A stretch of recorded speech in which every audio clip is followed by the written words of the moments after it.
My name is Joel Hurst. This is Simon Hurst and Maria Hurst. Իմ անունը Ջոել Հիրստ է, սա Սայմոն Հիրստն է, սա էլ Մարիա Հիրստը։ Ուզում ենք ձեզ պատմել Հայաստան կատարած մեր այցի մասին։ Աշխատում էի կոնֆլիկտային գոտիներում եւ անցման փուլում գտնվող երկրներում տեղակայված ԱՄՆ դեսպանատների հետ։ Հայաստան իմ ճամփորդությունը սկսվեց Թավշյա հեղափոխությունից հետո, երբ վարչապետ Փաշինյանի կառավարությունը անցավ իշխանության եւ փորձում էինք տեսնել, թե ինչ կարող ենք անել որպես պետություն Հայաստանում քաղաքական փոփոխությանը աջակցելու համար։ The government's very young. I mean, they're Երբ 2019-ին Հայաստան ժամանեցի, նկատեցի, թե որքան նորաթուխ էր կառավարությունը, տպավորիչ էր։ They say that Yerevan is Moscow in the winter and Paris in the summer. Ասում են Երևանը ձմռանը Մոսկվային է նման, ամռանը Փարիզին։ Կարծում եմ սա վերաբերում է նաև սերունդներին։ Տարեց սերունդը հակված է դեպի հյուսիս, դեպի Մոսկվա, մինչդեռ երիտասարդ սերնդի հայացքը դեպի արևմուտք է, Փարիզ, ԱՄՆ, եւ այդ նոր քաղաքական գործիչներն էլ իրենց հերթին փորձում էին հասկանալ, թե ինչպես են ուզում վերակառուցել իրենց երկիրը։ Try to decide what a type of a country you want to build for the future. The US is a place that is constantly challenging traditions and attempting. Միացյալ Նահանգները մի երկիր է, որը անընդհատ փորձում է բարելավել եւ փոխել ավանդույթները, այդպես է եղել սերունդներ շարունակ։ Մեր հասարակությունն ավելի նոր է, չունի դարավոր անցյալ, որի վրա կարող է հիմնվել, եւ այն բաղկացած է աշխարհի տարբեր անկյուններից եկած մարդկանցից։ Երբ նոր էինք ժամանել Հայաստան, տեսանելի էր սերունդների միջև գոյություն ունեցող տարաձայնությունը, թե ինչը պետք է պահպանվի անցյալից եւ ինչպես նայել առաջ եւ կերտել նորը։ Տեխնոլոգիական ոլորտի աշխարհի լավագույն մասնագետներ ու առաջատար ընկերություններ կան Հայաստանում։ Նրանք փորձում են թվայնացնել կառավարման համակարգը Էստոնիայի նմանությամբ, ու միևնույն ժամանակ կան եկեղեցիներ, որոնք 1700 տարեկան են։ Խորհրդային միության փլուզումից հետո հասարակությունը փորձեց գոյատևել իրեն ծանոթ համակարգի բացակայության պայմաններում, մինչդեռ նոր սերունդը փորձում է հեռանալ խորհրդային ձախողված համակարգից եւ ստեղծել նորը։ An Armenia that is responsive to the desires of the future and what that's going to look like, and especially because Armenia is in such a challenging geographic area.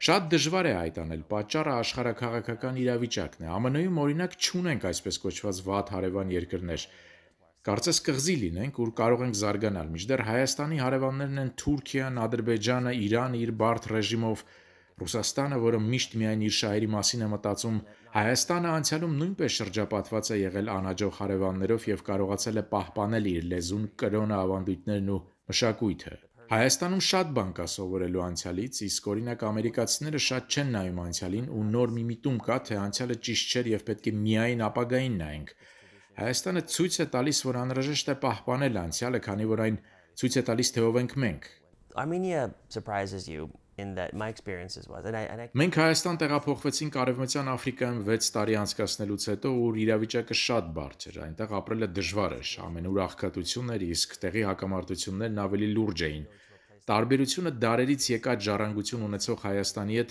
հսկայական էր։ one built off of the other, and every time you sort of, pull one layer aside, there's another layer. We went to an old cave down by Areni, the winery. Գնացինք Արենիի քարանձավ, որ ավելի քան 5500 տարեկան է։ Տեսնելով հին կարասները բացահայտում ես երկրի հնությունը։ Հետաքրքիր էր տեսնել երկրի պատմության շերտերը։ And it's just sort of remarkable to see all of those different layers of history.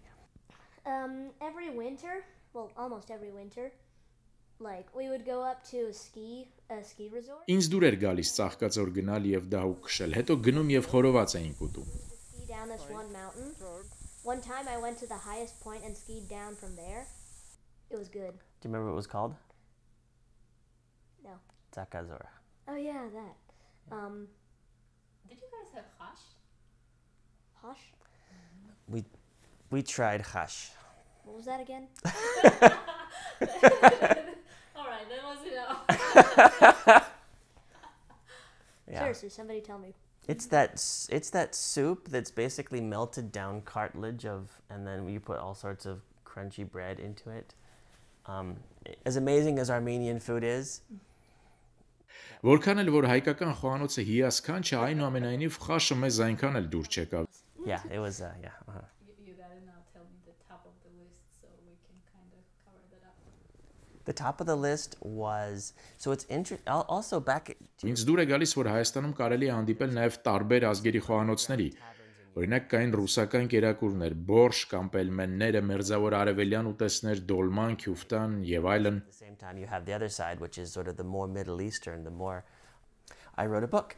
I've written so every. ԱՄՆ-ից դուրս բնակվել եմ շատ տարիներ եւ ամեն երկիր այցելելուց հետո գիրք եմ գրել։ Առաջին անգամ գիրք գրեցի Վենեսուելայում ապրելուց հետո։ Վենեսուելայի ապստամբության մասին 2 գիրք գրեցի։ This one is a book about Armenia. Այս մեկը Հայաստանի մասին է։ Ինձ համար միջոց էր ցույց տալու, թե ինչն եմ ամենից շատ գնահատել, ինչ եմ սովորել, շատ բան սովորեցի մարդկանց հետ զրուցելից, ինչպես նաև հայկական 1920-30-ական թվականների գրականությունը թերթելիս մի ժամանակ, երբ այն ծաղկում էր։ Հայաստանում խորհրդային երկաթե վարագույրի հետևում ստեղծագործում էին տաղանդավոր գրողներ։ Armenia's literary tradition. So I started reading as many of those I could find in English, and they're hard to find in English. Սկսեցի հայ ստեղծագործողների գրքեր որոնել անգլերենով եւ ընթերցել։ Գտա Չարենցի, Գուրգեն Մահարու, Աքսել Բակունցի որոշ պատմություններ եւ սկսեցի կարդալ խորհրդային Հայաստանի մասին նրանց աչքերով։ Գիրքը գրողի մասին է, ով բնակվել է Հայաստանում, ասենք Բրեժնևի տարիներին եւ փորձում է մահից առաջ Հայաստանի մասին պատմող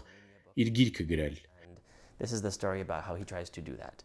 I want everybody to read this because people, before I went to Armenia, I had heard of Armenia. Կուզեի բոլորն այս գիրքը ընթերցեն, շատ եմ ճամփորդել, բայց նույնիսկ ես նախքան Հայաստան մեկնելը Երևանի մասին չէի լսել։ Պարզապես գիտեի, որ Հայաստան անունով երկիր կա։ Կուզեի բոլորը կարդան գիրքը եւ գիտենան Հայաստանի մասին։ Գիտեմ, հայկական սփյուռքը ամենուր է։ Այս գիրքը նրանց հայրենիքի մասին է իմ աչքերով։ Կուզեի կարդան այն եւ հպարտանան իրենց հայրենիքով։ Սա նաեւ իմ շնորհակալությունն է Հայաստանին եւ հայ ժողովրդին։ To a certain extent, a thank you note to the Armenian country, the nation, and the people. And I spent 2 years of my life there, and they were the best years. Այնտեղ եմ ապրել 2 տարի եւ կարող եմ ասել, որ դրանք իմ կյանքի լավագույն տարիներն էին։ Սա իմ շնորհակալությունն է այն բանի համար, որ թույլ տվեցին ներկայացնել երկար պատմության մի փոքրիկ էջ։ It was my thank you note for having let me share in a very small chapter of a very long history. Echmiadzin Museum, in the second room, you will find a painting of Komitas, the composer. And exactly. And so I liked that painting, and so I tracked down the painter, and his name is Michael Harutyunyan. And I went over to, and I contacted him, and I said, listen, I need to have a Christmas present for my wife, and it needs to be a painting, because we have paintings from Simon, from Mali, from Nigeria downstairs, and this is the Armenia. And so he graciously accepted to do a portrait. He is Armenia's most promising young future painter. So he's very young. He's about 25 or 26. And he does amazing work. Nice. Very good one, Simon. And he's got the cap too. I've been wearing that brand of hat since like Nigeria, right?